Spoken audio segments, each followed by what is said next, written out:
Agosto de 1937, Guerra Civil, Belchite Viejo, situado a 45 kilómetros de Zaragoza, fue uno de los lugares más castigados. El pueblo entero se convirtió en un campo de batalla. En solo 15 días miles de personas murieron en el frente. En Belchite, con los años, se impuso el olvido en pro de la convivencia. Las ruinas del pueblo siguen deteriorándose día a día, pero Belchite no sería tan recordado de no ser por una increíble sucesión de fenómenos paranormales. Psicofonías captadas por distintos investigadores mantienen en vilo a los interesados en el recuerdo de este inolvidable pueblo. Los parapsicólogos mantienen que son psicofonías estremecedoras que recrean la guerra civil. Sonido de bombas, aviones, lamentos, grabados entre las ruinas de Belchite. Nuestra investigación de hoy les muestra datos reales, estremecedores, de cómo una gran batalla dejó toda clase de rastro, además de un insondable enigma. ¿Qué mensaje se esconde en las psicofonías de Belchite? ¿Qué otros recuerdos han quedado entre las ruinas? ¿Hay alguna posibilidad de error o falsificación en este fenómeno impresionante? Preguntas a las que daremos respuesta en unos minutos. Comenzamos ya nuestra investigación.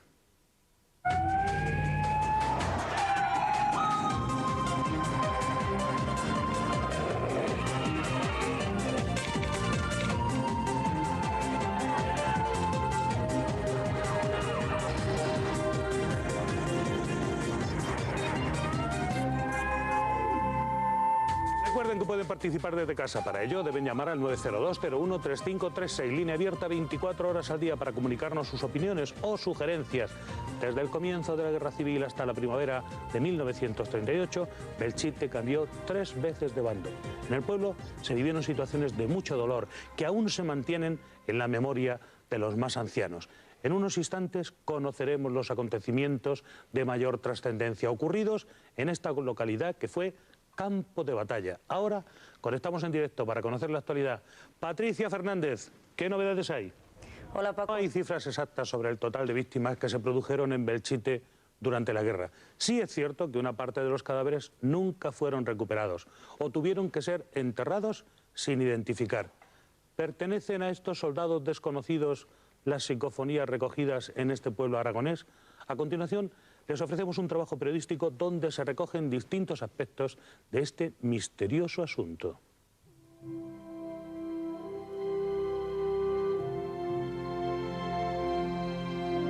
Situado a 45 kilómetros de Zaragoza, Belchite Viejo fue uno de los pueblos más castigados por la guerra civil. Casi 70 años después se conserva tal y como quedó después del bombardeo de 1937. Belchite es hoy un monumento a la destrucción de la guerra. Las imágenes de terror y muerte se antojan lejanas. Las ruinas todavía continúan en pie. De alguna manera, el fantasma de la guerra permanece en la destruida Belchite. Durante los últimos 20 años, este pequeño pueblo aragonés se ha convertido en un lugar de peregrinaje para decenas de parapsicólogos. Ayudados por equipos de grabación sofisticados, muchos han pasado noches en búsqueda de algún eco de aquellos cruentos enfrentamientos. No son pocos los que aseguran haber captado sonido de bombas, metralla o aviones.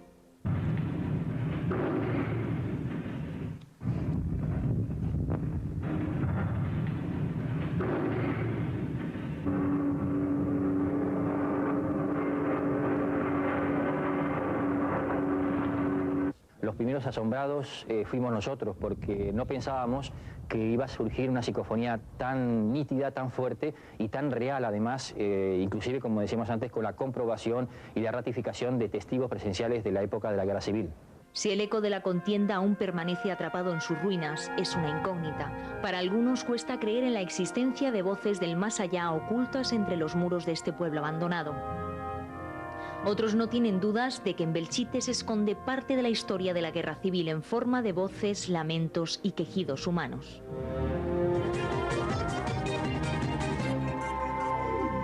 En el verano de 1937, fuerzas republicanas iniciaron una ofensiva con la que amenazaban Zaragoza. El avance de la tropa se encontró con un grave escollo. El pueblo de Belchite, bien fortificado, con una guarnición partidaria del bando nacional que resistió hasta el 6 de septiembre de 1937. Nos acompaña don Miguel Alonso Baquer, general de brigada, profesor de Historia Militar y autor de un libro sobre otra célebre contienda, el Ebro, la batalla decisiva de los 100 días. Bienvenido, don Miguel. Buenas ¿Qué ocurrió tardes. en Belchite?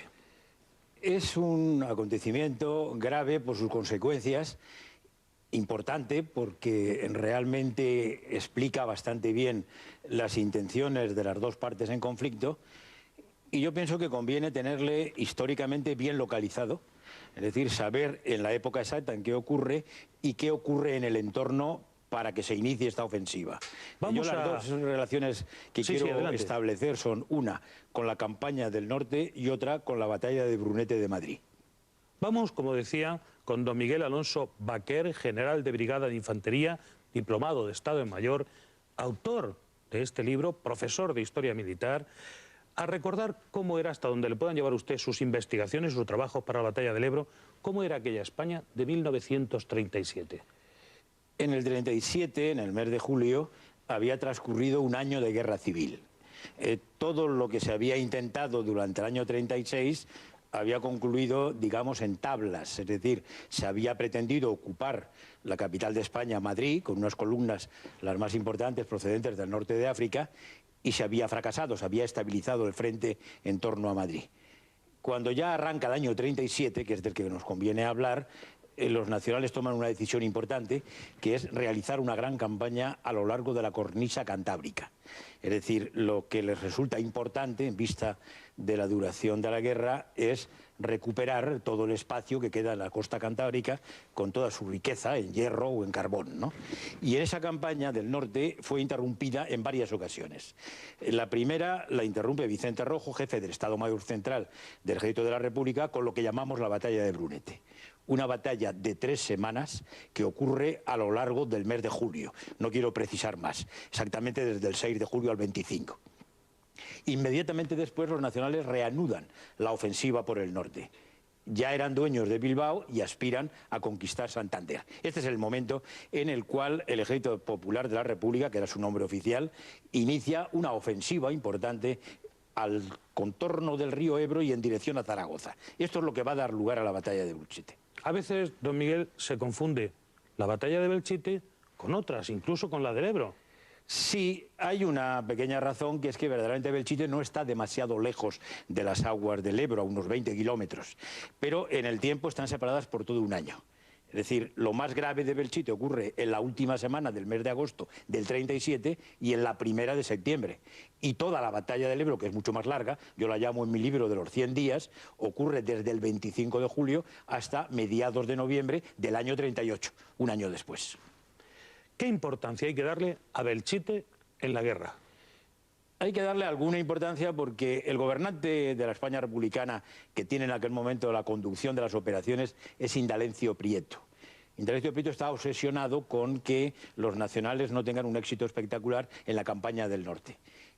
Imagina que la operación que más va a contribuir es la que, desde lo que él llama el Ejército del Este, un ejército que tiene su base en Cataluña y que se ha acercado a Huesca, a Zaragoza y a Teruel, realice una ofensiva que alivie la presión que están sufriendo los ejércitos del norte de la península. En líneas generales, la intención es muy clara: conquistar Zaragoza. Como no se puede conquistar Zaragoza, todos los esfuerzos se concentran en la cabeza de partido más importante, que era Belchite. ¿Cómo fue la resistencia de las fuerzas del bando nacional en este pueblo? La preparación de esta ofensiva, que se intentó iniciar de noche y que se demoró hasta las 5 horas de la madrugada de un día de la última semana de agosto, era infiltrarse, adquirir cierta profundidad por un espacio no bien fortificado, no bien ocupado por los nacionales, y lanzar alguna columna motorizada de la división 11 que mandaba el general Lister para realmente amenazar Zaragoza. Los resultados reales fueron muy parecidos en otros acontecimientos de la propia guerra civil, que muchas pequeñas localidades con pequeña guarnición, normalmente voluntaria, es decir, el tercio, por ejemplo, de Nuestra Señora de Montserrat, de Requeté, que estaba en un pueblo muy próximo a Belchite, que es Codo, el propio Belchite, que tenía unas centurias de la Falange, se resisten de manera muy heroica, muy resistente en el más completo sentido de la palabra, frenan la progresión de los atacantes y obligan a que la penetración se detenga y el ataque se polarice absolutamente hacia el control absoluto de los pueblos. Y el pueblo que resiste de manera más heroica, indudablemente, es Belchite. ¿Cuántos muertos se supone que hubo en esta batalla? Bien, bueno, si tenemos que hablar de toda la batalla, hay operaciones al norte y al sur del Ebro. Si tenemos que decir cuántos participan por parte del Ejército Popular de la República, hay que llegar a una cifra tan alta como 125.000 soldados y encuadrados por lo menos en 4 cuerpos de ejército, 9 divisiones, 50 y tantas brigadas. Quiero decir que si sumamos las bajas de todas las unidades, nos podemos aproximar a cifras mucho más altas. Desde el punto de vista de lo que estamos tratando ahora, lo que importa es precisar los muertos en los asaltos hacia Belchite y en la resistencia de Belchite. Lo primero que hay que explicar para ver cuántas bajas hay, que fueron muy elevadas, hay que entender que hay las bajas objeto de los bombardeos, que también fueron bombardeados por artillería y desde el aire, y las bajas de los que intentan superar las líneas de contacto y que con grandes pérdidas, en una medida relativamente importante, logran reintegrarse a las filas nacionales. Por lo tanto, hay un conjunto de causas para producir muertes muy acumuladas. Y hay también muchas muertes de población civil, porque hay enfermería, hay hospitales, hay un seminario, hay una estación de ferrocarril, hay una catedral, en fin, estamos en un pueblo relativamente poblado y que además ha acumulado a mucha población del entorno, por considerarse más seguro y porque está un poquito mejor fortificado.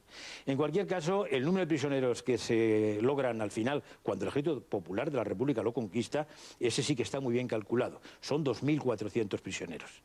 El número de muertos de ambas partes yo no lo llevaría demasiado lejos, pero sí que me atrevería a decir que en torno a Belchite, Codo, Fuentes de Ebro, Pina de Ebro, Mediana, es decir, una serie de pueblos relativamente próximos, pudo haber de 400 a 800 muertos por cada parte. Don Miguel, su padre, tengo entendido, estuvo en Belchite. Mi padre acababa de rematar en lo que había sido la batalla de Brunete, el día 25 de julio. Y como consecuencia de que se teme una ofensiva en el Valle del Ebro en dirección a Zaragoza, aguas arriba del Ebro, a su propia unidad, que era la División 13, él mandaba una media brigada, donde había un tabor de Ibn Sáhara, un batallón que se llamaba el Tercero de la Victoria, algunas unidades regulares de Melilla, era un complejo de unidades, recibe la orden de incorporarse a la zona e intentar recuperar el contacto con los defensores de Belchite. No lo logró. No lo logró y tiene, yo lo viví personalmente con él y a su lado, un cierto remordimiento de cómo debió de hacer las cosas para alcanzar la ciudad de Belchite. No lo logró. Y entonces yo he estado con él, siendo yo niño, visitando el espacio en torno a Mediana y a Codo, sobre todo, y entonces él lo que me reveló en sus conversaciones personales era que el sistema defensivo del Ejército Popular de la República y el empleo de las ametralladoras era inteligente, tácticamente eficaz. Y que por lo tanto él tuvo que hacer un esfuerzo notabilísimo, sufrió también bastantes bajas y al mismo tiempo tiene el pequeño disgusto de que si a él le hubieran ido mejor las cosas y a alguna unidad además de la suya, pues probablemente se hubiera logrado contactar con los defensores de Belchite. La batalla del Ebro es considerada como otro de los grandes enfrentamientos más cruentos de la guerra. ¿Guarda alguna similitud con Belchite? Bueno, en general todas las batallas de la Guerra Civil Española, sobre todo las que tienen su iniciativa en Vicente Rojo, es decir, en el Ejército Popular de la República, tienen siempre una ofensiva por sorpresa en un frente relativamente olvidado, una penetración tipo infiltración casi siempre nocturna, unas guarniciones que quedan desbordadas y a continuación una acumulación de efectivos. En ese sentido, Brunete se parece a Belchite, Belchite se parece a la batalla del Ebro. Incluso habría que incorporar una batalla intermedia en pleno invierno, que es la batalla de Teruel, en la que también ocurre algo parecido. Ahora, lo que yo quiero señalar como característico de la batalla de Belchite es el extremo calor.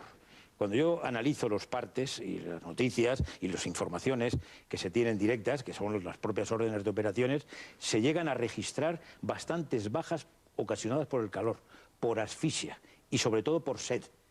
En los diarios de operaciones, el recuperar la ermita próxima a una ermita, precisamente en un pueblo que se llama Mediana, que no está demasiado lejos de Belchite, se consideró un gran éxito, porque a partir de ese momento esa unidad deja de padecer sed. Es una batalla muy cruenta, se hace en pleno calor, la voluntad de vencer por ambas partes es ardorosa, el bombardeo desde el aire también se produce por las dos partes, intervienen las dos aviaciones, en realidad resulta indecisa. Pero el problema real es que el frente, por parte republicana, avanza unos kilómetros, se quedan lejos de Zaragoza y la decisión del cuartel general del Generalísimo es renunciar a seguir combatiendo en ese espacio. Reanuda las operaciones en el norte, conquista Santander y continúa las operaciones hacia Asturias. ¿Tiene usted noticia de cómo es Belchite hoy? Sí, yo he vuelto a Belchite, como a muchos escenarios, con cierta frecuencia. He sido muchos años profesor de historia militar y he ido llevando a mis alumnos a todos los espacios que en cualquier momento histórico, no solo en la Guerra Civil Española, incluso en la Guerra de Independencia. En la Guerra de Independencia hay otra batalla de Belchite, casi simultánea a los sitios de Zaragoza, en los años 1808-1809. ¿Es un lugar especialmente estratégico? Bueno, sí, porque las mejores comunicaciones con Cataluña desde Aragón históricamente se han llevado por el sur del Ebro, incluso algún trazado de ferrocarril. Belchite es un nudo importante, tiene catedral, tiene seminario, históricamente ha sido más importante de lo que es ahora, y por lo tanto es un nudo de comunicaciones, y si está en un plan de operaciones, el que controla un nudo de comunicaciones se mueve con más soltura y por lo tanto se disputa su posesión con cierta energía. Les recomiendo este libro, como decíamos, de don Miguel Alonso Baquer, El Ebro, la batalla decisiva de los 100 días.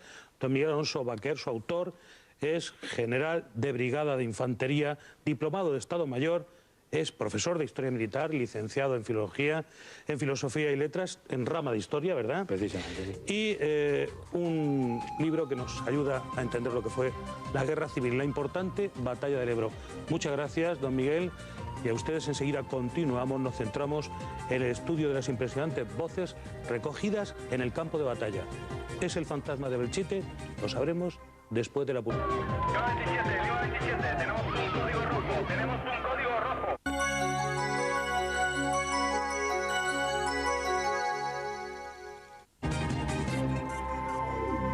La teoría dice que fenómenos como las psicofonías se producen con frecuencia en lugares donde han ocurrido experiencias traumáticas. La historia cuenta que los susurros del más allá se repiten ajenos al oído humano. En un instante vamos a analizar lo que hay de cierto en todas estas afirmaciones. Antes, conectamos con nuestra redacción para conocer otros asuntos de gran interés. Patricia Fernández, cuéntanos. Les recuerdo que puede intervenir en el programa llamándonos a nuestra línea de participación. Es el 902-01-3536, abierta 24 horas al día.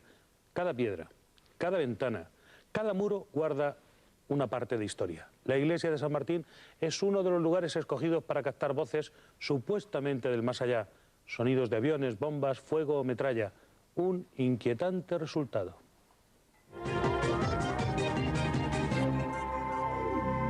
Cuando un investigador capta una psicofonía, llega a la segunda parte. Para demostrar su autenticidad es necesaria la confirmación del documento. Don Carlos Bogdanich, ¿cuál fue su primera impresión al escuchar los sonidos? Bueno, nos quedamos todos impactados.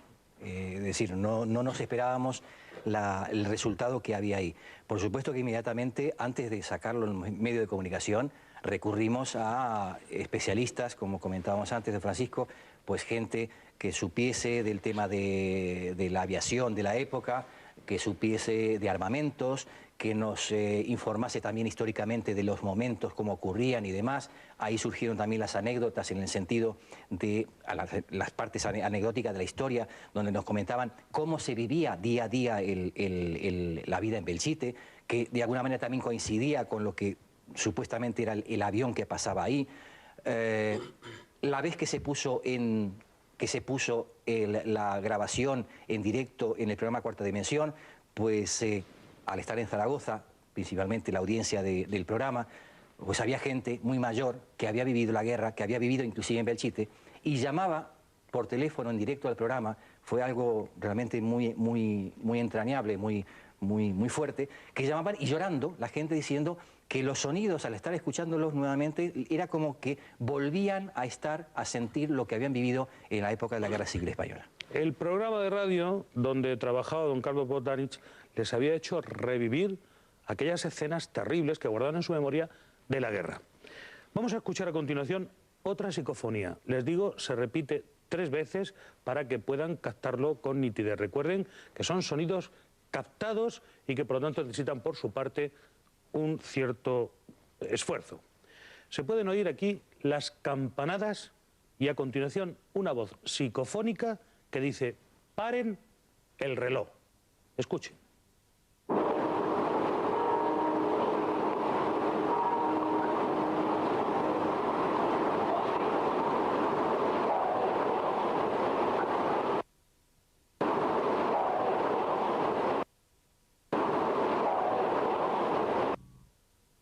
Impresionante, don Carlos. ¿Cuándo tuvieron ustedes la confirmación de que se trataba de voces reales? Esta psicofonía en concreto no la he trabajado yo, no la he hecho yo. Yo he continuado después de esa primera psicofonía de Belchite realizando otras experiencias. Para decir la verdad absoluta, durante varios años que me dediqué al tema de la investigación, en el tema psicofónico, que lamentablemente luego por cuestiones económicas, como suele ocurrir muchas veces, no se pudo continuar porque necesitábamos, o queríamos, mejor dicho, aumentar la capacidad de nuestros materiales tecnológicos para trabajar.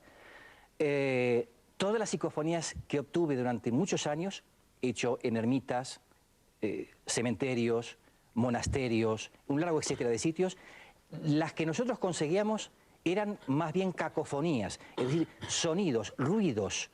Nosotros muy pocas veces pudimos obtener la voz o voces que indicasen o dijesen algo.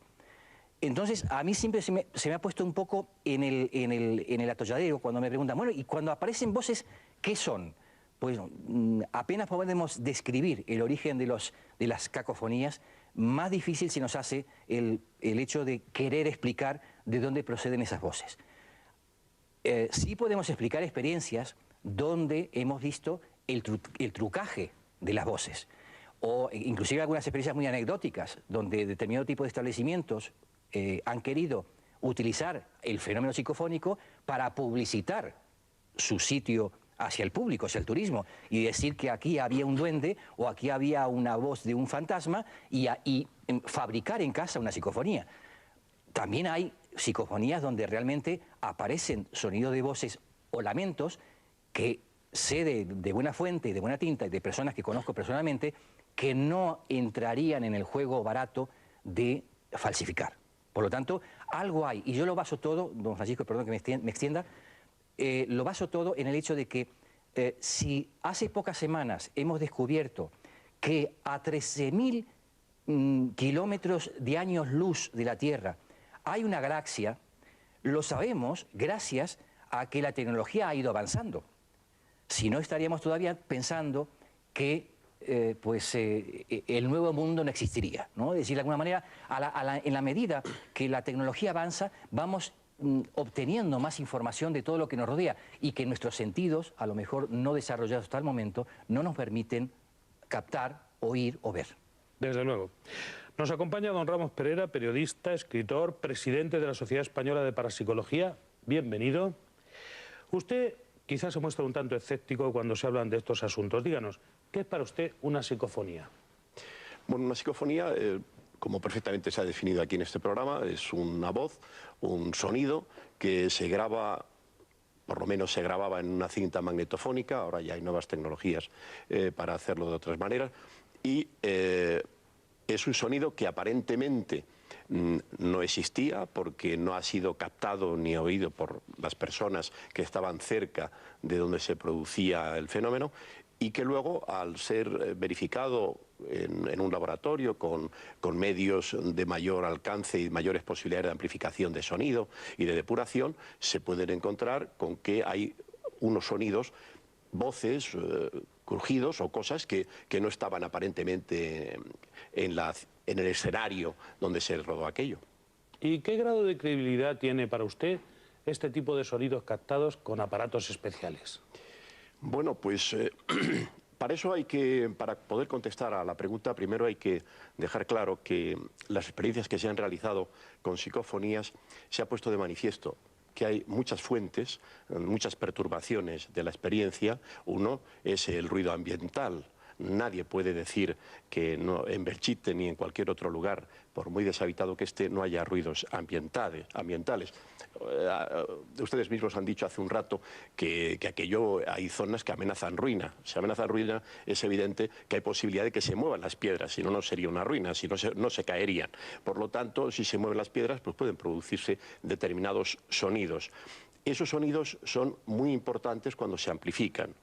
El hecho de que no se hayan captado por las personas que están allí es debido normalmente a que los micrófonos, hay micrófonos de una gran calidad, muy direccionales, que pueden tener una captación de graves o de agudos que no capta el oído humano, y máxime en la experiencia que acaban de relatar, donde están a bastantes metros del lugar donde está colocado el micrófono. Por lo tanto, para dejar eso perfectamente seguro, estar uno seguro de que este factor ya no interviene en el asunto, hay que poner una cámara que se llama cámara anecoica, que es una cámara especial, que hay muy pocas en España, hay una en el Torres Quevedo, de la que luego hablaremos. Otra posibilidad es... Una cámara para aislar...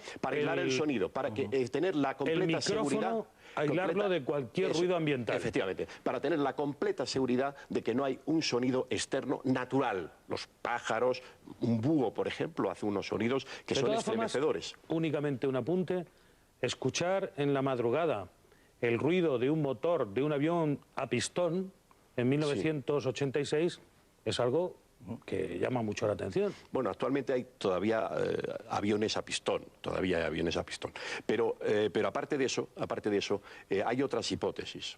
Pero quizá que vuelan de madrugada...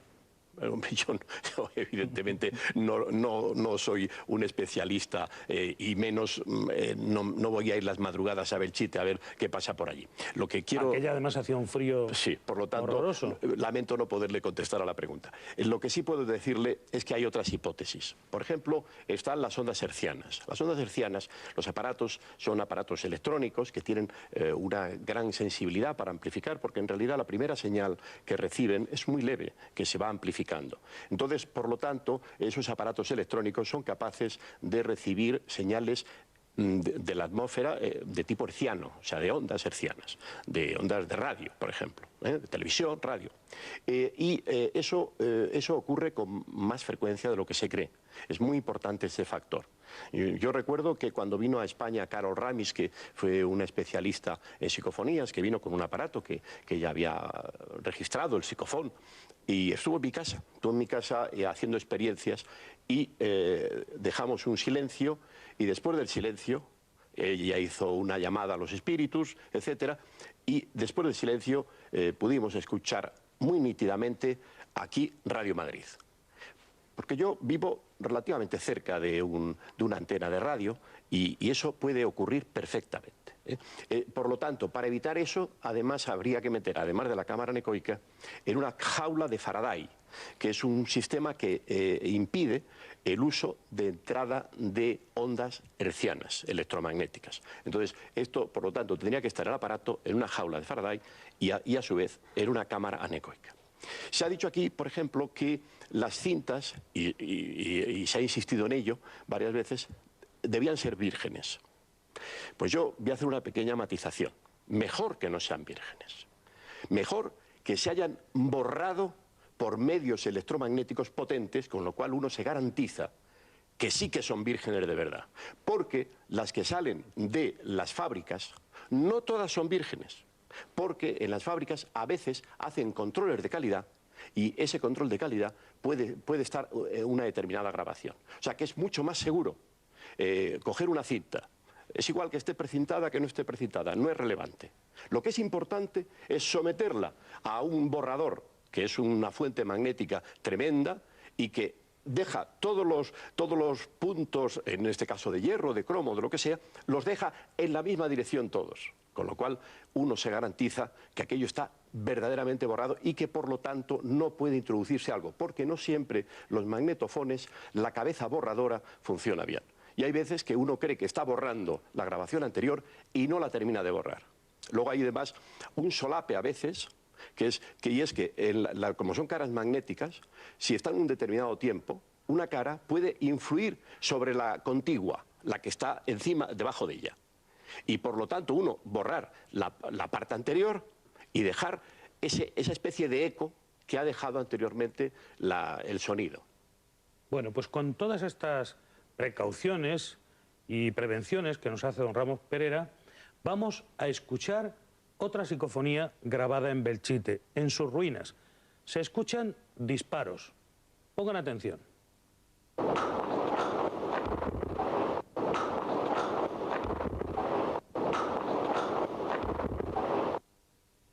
Don Ramos, ¿usted escucha ahí disparos o no? Yo además es que soy muy aficionado a la colección de aparatos de la radio y del cine de sonido. Y usted se maravillaría, si además me lo hubiesen dicho, los habría traído aquí con mucho gusto, se maravillaría pues con qué facilidad se puede hacer una lluvia, se puede hacer el viento, simplemente con aparatos muy elementales. Es decir, que quiero decir que eso habría que analizarlo. Se supone que debe haber mala intención con el fin de crear... No por fuerza, no por fuerza, no por fuerza. Puede haber mala intención. Fíjese, y de hecho... estamos hablando de ruinas, un lugar donde se produjo una batalla, alguien que graba precisamente disparos, ruido de un avión, de los que intervinieron en la contienda, o voces que tienen relación con lo que allí ocurría. Mire, allí mismo en Belchite, lo ha dicho el historiador, allí se produjo anteriormente otra batalla muy importante en la independencia, la guerra de la independencia. Pero anteriormente haya tenido que haber de todo, como en la historia de España. Y esto no significa, pero normalmente los que hacen las psicofonías solamente descubren lo que ya conocen. Es decir, difícilmente, hasta saber que había habido una batalla allí de la guerra de la independencia, van a encontrar el ruido de los sables. Cuando ya se sabe que haya habido una batalla de la guerra de la independencia, aparecerán ruidos de sables. Es decir, es muy importante que el individuo, o sea, que está haciendo la experiencia, esa predisposición es muy importante.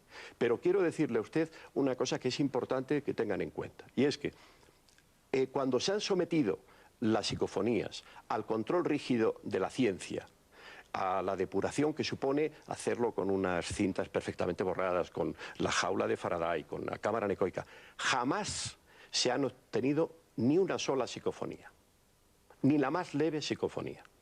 Y otra cosa también importante, jamás... ¿Solo una precisión se ha hecho en lugares donde previamente se obtuvieron psicofonías? No, vamos a ver. En primera cuestión es que aquí debajo de este estudio ha podido haber muertos que ni se sabe a lo largo de la historia. En cualquier lugar pueden haber ocurrido fenómenos trágicos. Y de hecho, muchísimas emisoras de España y del mundo están en lugares donde ha habido anteriormente pues, fenómenos dramáticos. Y esto... Don Ramos, enseguida vamos a continuar. Después de unos consejos publicitarios, escucharemos además nuevos sonidos captados por Carlos Bogdanich en Belchite. Después de la publicidad. Tenemos un código rojo.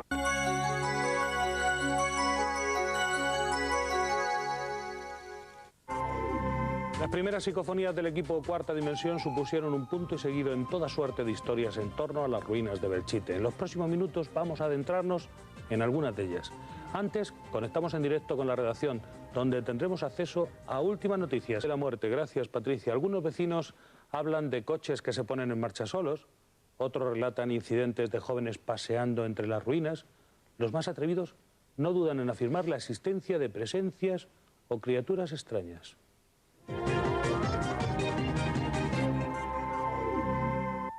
Don Carlos Bogdanich, en el caso de Belchite, tanto historiadores como militares de la época, además del Laboratorio de Acústica de la Universidad de Barcelona, confirman la veracidad de los sonidos que usted captó. ¿Qué otras pruebas lo avalan? Yo creo que con esos pasos que se dieron en ese momento, y nos tenemos que remontar al año 86, nos tenemos que remontar a 1986, como comentamos hace un momento en el espacio de publicidad, nosotros teníamos en ese momento, gracias a Radio Heraldo, al Heraldo Aragón, el equipo informático, el equipo de grabación que teníamos era lo más exquisito que había en el mercado en ese momento. Inclusive aquí el profesor comentó una cosa importantísima que yo me había olvidado, que era el hecho de esas cintas que por más vírgenes que sean, que había que pasarlas por ese aparato, ese magnetón para poder quitar hasta el último resquicio de posibilidad de que estuviesen alteradas. También teníamos ese aparato en los laboratorios de la radio, que de hecho recuerdo sí, anecdóticamente que cada vez que se ponía en funcionamiento eso, teníamos todos que quitarnos los relojes y dejarlos en la habitación de al lado porque era un aparato tremendo que cuando se ponía en funcionamiento eso generaba un campo electromagnético tremendo, ¿no? Entonces, referencias, la primera y principal, yo lo que puedo asegurar, por honestidad profesional, la sorpresa que nos llevamos nosotros mismos. Eso es lo primero. Porque nosotros fuimos un poco a la aventura, a ver qué pasa. Se comentaba mucho, había libros, revistas, programas que hablaban de las psicofonías y que habla un fantasma, que habla otro. Pues nosotros dijimos, hombre, ¿por qué en mi programa Cuarta Dimensión no va a haber, el propio equipo no va a tener una experiencia? Pues fuimos a hacerla y os lo puedo garantizar, Francisco, de corazón. Nosotros fuimos como profesionales de investigación y en ningún momento jamás se nos pasó por la cabeza el hecho de hacerlo como un elemento de atractivo o de atracción. Todo lo contrario, los primeros asombrados fuimos nosotros y a partir de ahí comenzamos a indagar técnicamente el tema. En Belchite ha habido varios investigadores que han grabado psicofonías. Recordemos que con don Carlos Botdanich en ningún momento recogió psicofonías con voces humanas. Por lo tanto, las que podemos escuchar de este tipo no las obtuvo él. Sacadme de aquí, pedía por ejemplo una voz masculina captada en lo que había sido la cárcel del pueblo de Belchite. Es una de esas psicofonías de las que le hablo. Minutos más tarde, esa misma cinta, recogida en una grabadora de uso normal, añadía «marchaos de aquí». Don Carlos Botdanich, ¿pueden las psicofonías enviar mensajes inteligentes como estos que estamos aquí comentando? Seguimos siempre en el terreno de las hipótesis. Seguimos siempre en el terreno de que, bueno, que puede ser. Yo lo escuchaba al profesor hace un momento. Y no soy profesor. Periodista, escritor, presidente de la Sociedad Española de Parapsicología. Exactamente. Y yo estoy de acuerdo, totalmente de acuerdo con él, con el hecho de todo este tipo de fenómenos, hacer un seguimiento científico, coherente y encauzar siempre cualquier tipo de experiencia de una forma muy exhaustiva, muy fría y sin ningún tipo de sensacionalismo. Pero bueno, los fenómenos ya ahí están. Es decir, voces se escuchan, aparecen cosas, es decir, todos los días vamos descubriendo cosas nuevas y yo insisto que tiene que ver mucho el hecho del avance tecnológico que tenemos. El avance tecnológico está llevando a que nosotros vayamos viendo que nuestros ojos físicos pueden ver más cosas a través de esos aparatos que antiguamente no teníamos la posibilidad de hacerlo. Don Ramón Pereira, ¿usted qué opina? ¿Cree que las psicofonías pueden llegar a esto de contestar a preguntas inteligentes? Pues yo creo que no, yo sinceramente creo que no.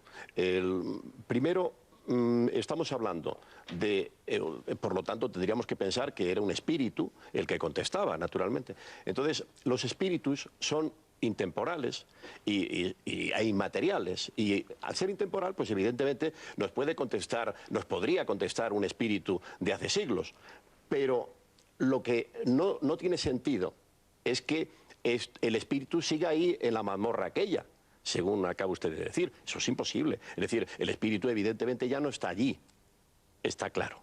Entonces, por lo tanto, yo creo que muchas veces esos diálogos se montan a posteriori. Mi experiencia personal con otros casos es que se montan a posteriori. Se obtiene una voz que dice, sacadme de aquí, y el investigador dice que preguntó, ¿qué espera usted de mí? Pero no al revés. Pues vamos a escuchar otra de las psicofonías captadas en Belchite. Esta vez van a tener la oportunidad de reconocer ruido de bombas. Le voy a rogar después a don Carlos Botdanich que nos explique lo que hemos escuchado. Pongan atención.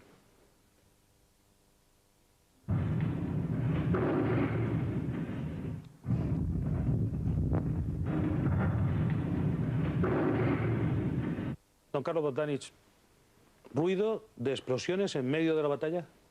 Eso es lo que de alguna manera pues sí nos queda en la mente, es decir, donde estábamos grabando no se escuchó absolutamente nada en 6 horas que estuvimos de grabación.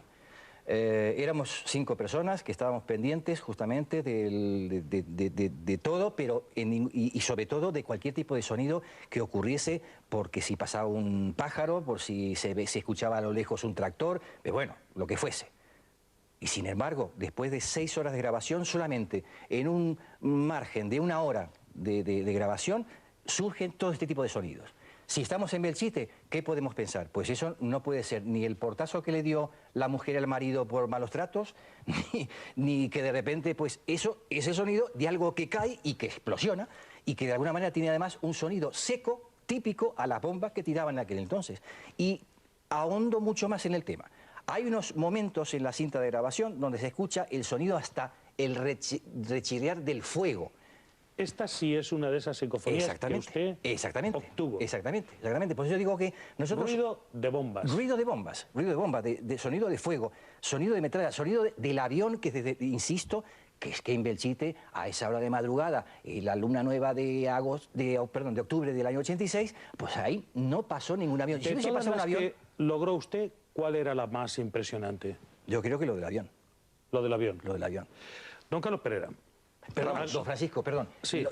Lo primero fue el sonido ese, de esa bomba tan estruendosa, que es boom, ese primer ruido. Eso fue el detonante, exactamente, eso fue el comienzo de todo el tiempo, luego de sonidos de psicofonía. Eso fue el detonante. Es fue un ruido lo que impresionante.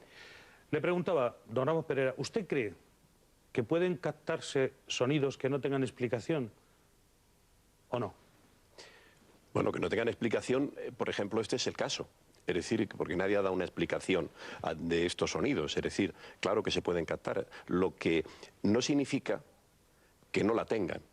Una cosa es que no seamos capaces de dar esa explicación. Por ejemplo, aquí está pasando ahora un bicho que seguramente es la primera vez que viene a este estudio, una especie de abejorro. Pero eso no significa que, aunque sea la primera vez, que haya aquí un fenómeno paranormal. ¿Usted es escéptico? Depende. En principio, ante cualquier sonido de este tipo que haya sido captado sin esas prevenciones que usted antes ponía de manifiesto. Claro. La jaula y la cámara adecuadas para que no haya contaminación ambiental. Y más cosas, pero en síntesis eso es lo más importante. Entonces, claro, yo creo que si, por ejemplo, si yo he hecho experiencias, y he hecho muchas experiencias de psicofonías. ¿Ya ha obtenido alguna vez alguna interesante? Sí, claro que he obtenido, pero naturalmente, como no lo he hecho en las condiciones adecuadas tecnológicamente, pues naturalmente no puedo asegurar que no se trate de una onda hertziana ni de un sonido ambiental o de otra cuestión. Lo que sí está claro es que no ha habido un solo investigador de psicofonías que con sus psicofonías haya descubierto un lugar que se desconocía de batalla, por ejemplo. Don Carlos Botani, astrólogo, muchas gracias por haber estado aquí. Don Ramos Pereira, muchas gracias por su conocimiento y experiencia. Les espero cada día en Código Rojo. No se crean todo lo que les cuentan. Don Carlos, ha sido un placer.